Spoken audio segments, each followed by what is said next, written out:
Bienvenue dans cette vidéo de présentation et de démonstration du tour Mirage Deck, donc un jeu de cartes truqué spécialement pour les débutants qui est sensiblement ressemblant au jeu radio, également appelé le jeu Zwengali.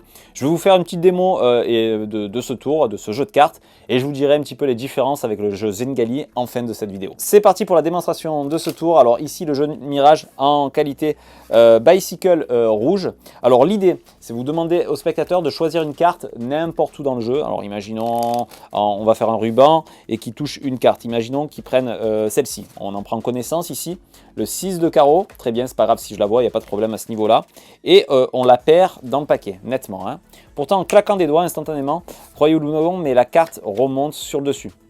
On peut le refaire, regardez bien. On met la carte vraiment en évidence, justement, juste ici. On claque des doigts et instantanément, la carte remonte à chaque fois. Alors vous allez dire, c'est pas possible, tu as forcément un autre 6 de carreau dans le jeu. Non, non, les cartes sont vraiment différentes.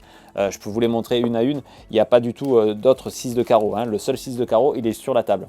Pourtant, on peut vraiment le refaire. On laisse décaler la carte. Alors vraiment, c'est ça qui est très fort, c'est qu'on peut la voir nettement, hein, qu'elle est vraiment la seule à être dans le milieu. On l'insère à peine en rentrée, paf, elle remonte sur le dessus. Sans aucune manipulation. On peut aller plus loin. On peut faire par exemple 3 paquets comme ceci, on met le 6 de carreau sur l'un des paquets, on mélange un petit peu les paquets et on demande au spectateur où est le paquet gagnant avec le 6 de carreau. Tout le monde aura bien suivi que le 6 de carreau est bien au milieu. Eh bien non, en fait le 6 de carreau se trouvera toujours sur le paquet qui n'aura pas été choisi.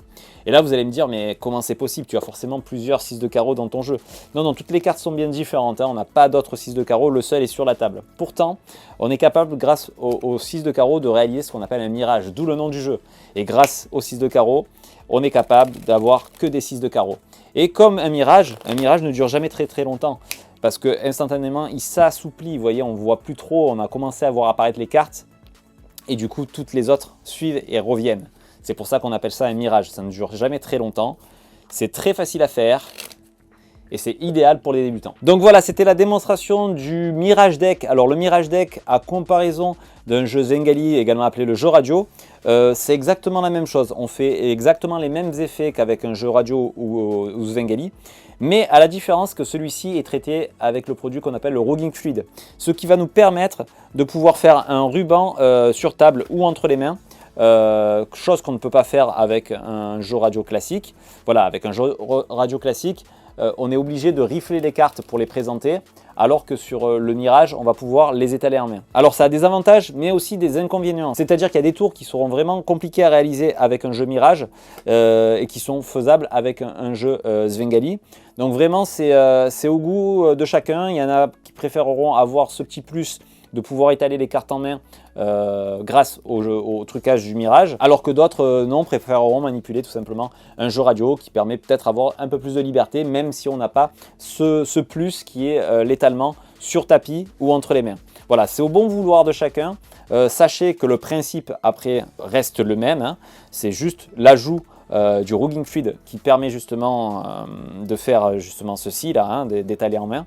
Mais sinon, on peut faire exactement la même chose, les mêmes enchaînements qu'avec un jeu radio. D'ailleurs, la vidéo explicative en français qui est inclue, qui est assez longue et bien garnie, vous explique plein d'effets, hein, que ce soit réalisable avec celui-ci ou avec un radio. À vous de vous faire votre propre opinion, hein. Des fois, il y en a certains qui possèdent les deux, qu'en fonction des tours, vont utiliser un Mirage ou un radio. Voilà, ça dépendra de vous. Sachez néanmoins qu'on ne peut pas dire que le Mirage est meilleur que le jeu radio, parce que justement, le principe ajoute quelque chose, mais aussi enlève une certaine liberté sur certaines choses, sans vouloir dévoiler ici. Vous le verrez dans certains effets. Il y a des effets qui ne sont pas réalisables avec le Mirage parce que trop compliqués et risque de plantage, alors qu'avec un radio, ça fonctionne tout seul. L'un a ses avantages et ses inconvénients, et l'autre également. Et voilà, il n'y a pas de jeu parfait, ça dépend des goûts et des couleurs de chacun. Voilà!